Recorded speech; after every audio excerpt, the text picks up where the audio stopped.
טוב, אהלן חברים, אז וידאו להקלטה, זה מדבר את המסך הגדול, איפה שיהיה בעצם הפלזמה, וזה הנה עם שי פה, המסך דיילת, בסדר? אז קודם כל שניגשים, זה בעצם שומר המסך בכל אחד משלושת העמדות, שניגשים לדיילת, שי, אוקיי, הגענו לדיילת, זה המסך שלה, אז מצד שמאל היא תמיד יכולה לראות מה שרואה בצד הגדול, ופה יש לה עד 4 אנשים שיכולה להוסיף, אז הנה, נגיד בן אדם אחד שי, בן אדם שני איתי, 0545 216 320. בואו נגיד שיש רק 2 אנשים. פה מאשרים את הצ'קבוקס הזה. רק אם מאשרים אותו, יש את הכפתור של Open Camera. ואז דיילת לוחצת, ואז בעצם דניאל יהיה הדוגמן שלנו. בעצם הוא עומד פה ממול, והוא רואה את עצמו. דיילת בזמן הזה מזכירה להם מה הם צריכים לעשות. עכשיו יש פה אופציה גם שהמצלמה תהיה פיקס, כמו שאתם רואים עכשיו. וגם, דניאל, give me one second. המצלמה יכולה גם לעקוב אחרי הפנים, ואז בעצם כשאני זז עם הראש, בעצם המצלמה גם יכולה גם טיפה לעקוב אחריי. בכל מקרה זה אפקט שכרגע השארנו אותו, אפשר להחליט אחר כך אם אנחנו מבטלים אותו בשטח או לא, אבל זה יכול להיות נחמד.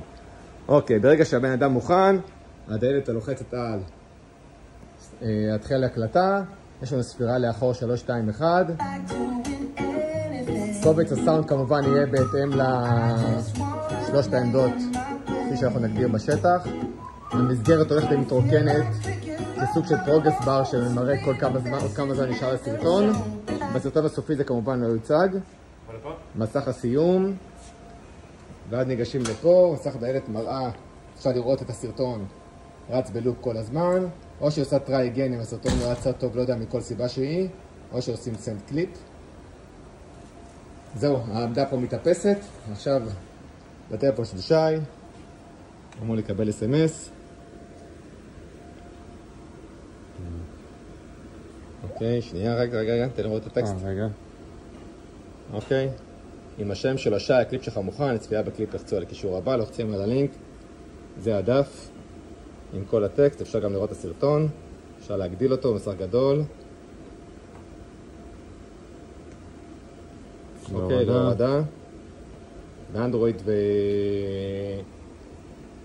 באייפונים זה מתנהג טיפה שונה, באנדרואיד זה מלמעלה, באייפון זה מלמטה.